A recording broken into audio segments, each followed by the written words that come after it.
Envoie la Marseillaise. Je suis perturbé par la Guyane parce qu'on a reçu énormément d'appels.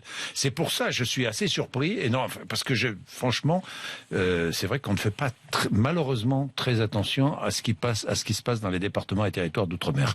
Bon, Charles Magnin. RMC Bourdin Direct, Magnin président. Magnin président. Alors Charles, nous commençons avec évidemment François Fillon. Hier soir sur France 2, alors il y a l'affaire du cabinet noir dont tout le monde parle, qui fait beaucoup réagir, mais pas que ça. François Fillon est notamment revenu sur la fameuse affaire des costumes. On me reproche d'avoir accepté des costumes d'un très vieil ami. Des costumes de luxe. J'ai eu tort de les accepter. J'ai eu tort, je vois que ça a choqué beaucoup de gens. J'ai fait une erreur de jugement. Et donc ces costumes, je les ai rendus. Vous les avez rendus à celui qui me les a offerts. C'était une erreur. Vous les aviez portés? Oui, je les avais portés. Oui, je les avais portés. Oui, je vous dis la vérité. Voilà. Et ça m'a pas empêché de les rendre.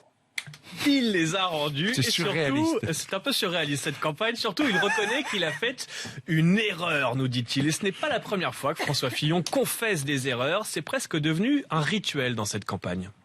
J'ai commis la première erreur en demandant à mon épouse de travailler pour moi et j'ai commis la seconde en hésitant sur la manière de vous en parler. En travaillant avec ma femme et mes enfants, j'ai privilégié cette collaboration de confiance. C'était une erreur.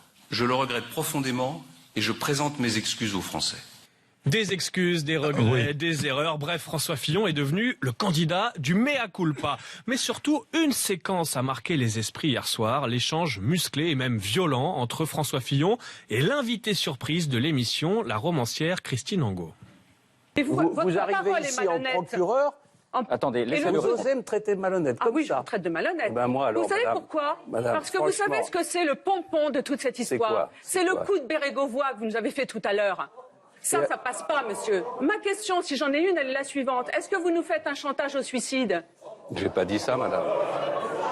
Vous ne pouvez pas comprendre que je puisse être blessé par des accusations qui sont des accusations mensongères. Oh, c'est triste. Oh, vous me faites de la peine. Regardez, voilà.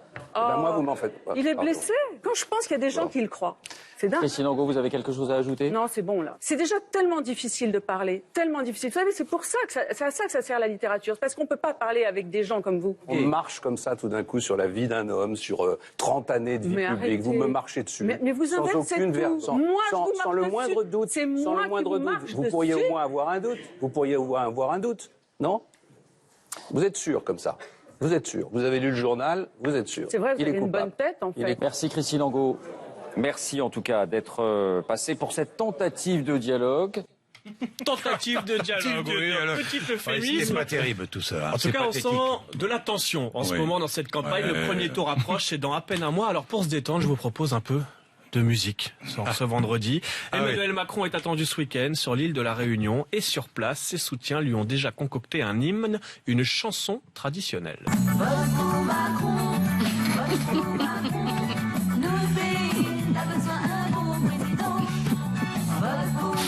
Vote pour Macron, ça reste dans la tête, je suis désolé si vous l'avez tout le week-end dans la tête. En tout cas, ça s'appelle un Sega, une chanson traditionnelle réunionnaise qui sera jouée lors de son meeting ce week-end à La Réunion. Peut-être de la marche au déhanché pour Emmanuel Macron. Bien, il est 8h29, Thomas Piketty est avec nous dans un instant. Merci aux téléspectateurs d'RMC Découverte de nous avoir accompagnés. Nous sommes sur RMC.